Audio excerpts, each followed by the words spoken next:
اللہ سے بات کرنے کا سب سے بہترین وقت تہجد کا ہوتا ہے۔ Anybody who wants his dua to be answered but he is not praying tahajjud doesn't really want to his dua answered۔ اگر کوئی اپنی مانگی ہوئی دعا کا جواب چاہتا ہے تو وہ تہجد ادا کرے اور اس کو تہجد میں اس کی مانگی ہوئی دعا کے جواب مل جائیں گے، لیکن جو تہجد نہیں ادا کرتے تو وہ چاہتے ہی نہیں کہ اس کی دعا کا جواب انہیں ملے۔ تہجد تو اللہ کی سب سے لاڈلی عبادت ہوتی ہے۔ جو بندہ اللہ کے لیے اپنی نیند قربان کر کے تہجد ادا کرے تو یہ کیسے ناممکن ہو سکتا ہے کہ اللہ اس کی دعاؤں پر کن نہ کہے؟ یہ کیسے ناممکن ہو سکتا ہے کہ اللہ اپنے بندے کی من چاہی چیز اسے نہ دے؟ یہ کیسے ناممکن ہو سکتا ہے کہ اللہ اس کی جھولی خوشیوں سے نہ بھرے؟ یہ کیسے ناممکن ہو سکتا ہے کہ اللہ اپنے بندے سے راضی نہ ہو سکے؟ اللہ تو چاہتا ہے اس کا بندہ اس سے گفتگو کرے، اسے اپنے دل کا حال بتائے اور اپنی دعاؤں کو اس کے سپرد کر دے۔ The dua made at tahajjud is like an arrow that does not miss its target۔ تہجد کی دعا تو ہوتی ہی کن کے لیے ہے، تو یہ کیسے ممکن نہیں ہوگا جو آپ چاہتے ہیں اس سے نہ نوازے جائیں۔ وہ رب جسے اپنے محبت سے نوازنا چاہتا ہے اسے تہجد تک لاتا ہے۔ Everyone sleeps except lovers who stays awake telling stories to Allah۔ وہ رات کا آخری پہر جب سب سو رہے ہوتے ہیں اور جو اللہ سے محبت کرتے ہیں تہجد میں اٹھ کر اپنے دل کا حال اللہ کو سناتے ہیں۔ اللہ ان سے بہت خوش ہوتا ہے اور اسے اپنے پسندیدہ بندوں میں شامل کر لیتا ہے۔ اللہ تو چاہتا ہے اس کا بندہ اس سے باتیں کرے، اسے اپنے دل کا حال سنائے اور اسی سے مدد چاہے، تو وہ پھر کیسے اپنے بندوں کو خالی ہاتھ لوٹا سکتا ہے؟ اللہ تو ان کو اس سے بھی نواز دیتا ہے جو ان کے نصیب کا حصہ بھی نہیں ہوتے۔ جب آپ کے پاس پوری کائنات کا مالک ہے تو آپ کیسے مایوس ہو سکتے ہیں؟ Bowed head in tahajjud makes everything agree with Allah۔ تہجد میں جھکا ہوا سر اللہ سے اپنی ہر بات منوا لیتا ہے۔ تہجد کی دعائیں بڑی اسٹرانگ دعائیں ہوتی ہیں۔ بندہ بھلے ہی ٹوٹ جائے لیکن یہ نہیں ٹوٹتی جب تک اللہ سے اپنی بات نہ منوا لے۔ تو اٹھو، تہجد ادا کرو اور منا لو اپنے رب کو جو بہت بڑا مہربان رحمت والا ہے۔ Nothing can change your destiny except dua to Allah۔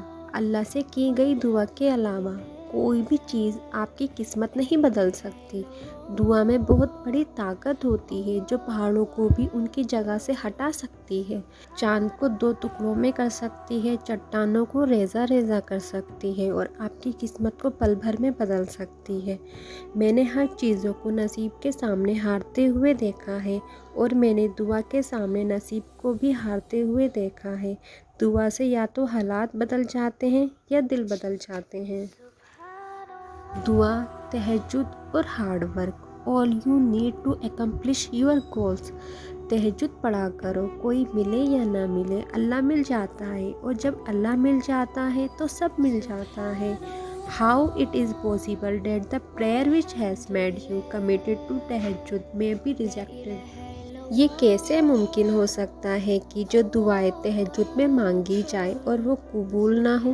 جب وہ رات کے آخری پہر تمہیں ملاقات کے لیے بلاتا ہے تب وہ تمہیں اپنے در سے خالی ہاتھ کبھی نہیں لوٹائے گا۔ تم اس کے لیے اپنی نیند قربان کرو اور وہ تمہاری جھولی نہ بھرے، ایسا تو ممکن ہی نہیں۔ جو رات کو رو رو کر سونے والوں، رات رات کو اٹھ کر رویا کرو۔ Magical treatments for depression and anxiety, your lord and some tears. Depression اور انزائٹی سے بچنے کے لیے سب سے اچھا اور جادوئی علاج تمہارا رب اور تمہارے آنسو ہیں۔ تم اپنے رب کے سامنے رو کر تو دیکھو، اگر وہ تمہیں تھام نہ لے تو کہنا۔ جب اللہ سے محبت کا رشتہ قائم ہوتا ہے تو نمازوں سے تہجد تک کا سفر خود بخود شروع ہوتا ہے۔ تہجد میں مانگی گئی دعاؤں کا نہ تو دنیا کچھ بگاڑ سکتی ہے اور نہ ہی نصیب۔ Pray at night and watch your life changes as the sun rises۔ آزما کر دیکھ لو، کیونکہ تہجد کی دعاؤں میں بڑا اثر ہوتا ہے۔ اگر وہ تمہاری زندگی سورج کی طرح نہ جگمگا دے تو کہنا تہجد میں تو رب مل جاتا ہے، پھر اس چیز کا ملنا کیسے ناممکن ہو سکتا ہے جسے تم تہجد میں مانگ رہے ہو۔ تہجد is that power will make you wonder at how amazingly the duas are answered by Allah۔ تہجد کی دعاؤں میں بہت طاقت ہوتی ہے۔ جو تمہارے لیے معجزے ہوتے ہیں نا، وہ دراصل تمہارے لیے اللہ کی طرف سے تمہاری دعاؤں کا جواب ہوتا ہے، اور اس لیے اللہ تمہارے لیے غیب سے اتارتا ہے معجزے۔ Best time to express your feelings in front of Allah۔ Let Allah be your 3 AM friends۔ اللہ کے سامنے اپنے دل کا حال بتانے کے لیے سب سے بہترین وقت رات کا تہائی حصہ یعنی 3 بجے کے آس پاس کا ہوتا ہے۔ یہ وہ وقت ہے جب اللہ خود پہلے آسمان پر آتا ہے اور کہتا ہے کوئی مجھ سے مانگنے والا جسے میں عطا کروں، ہے کوئی مجھ سے محبت کرنے والا جسے میں اپنی محبت سے نواز دوں، ہے کوئی مجھ سے دل کا حال سنانے والا جسے میں خوشیوں سے نواز دوں، ہے کوئی مجھ سے مدد کی طلب کرنے والا جسے میں اپنی رحمت سے نواز دوں، تو کیوں نہ اس وقت اٹھ کر اپنے رب کے سامنے رو کر اسے بچے کی طرح اپنی بات منوا لے۔ وہ تو ایک آنسو پر بھی مان جاتا ہے۔ جو ہمیں 70 ماؤں سے زیادہ محبت کرتا ہے تو ہمیں کیسے خالی ہاتھ لوٹا سکتا ہے؟ تو مانگو اپنے رب سے، وہی عطا کرنے والا ہے بے شک۔ Make Tahajjud habit and watch now happiness makes its home in you. تہجد کی نماز کو اپنی زندگی میں شامل کر لو، پھر دیکھو گے کہ کتنی خوشیوں سے اللہ نے تم کو نواز دیا ہے۔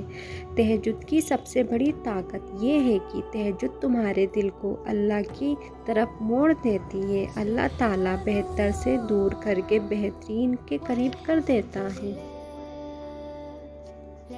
ہزاروں باتیں، خاموش گفتگو، طویل سجدے صرف اللہ کے لیے ہیں۔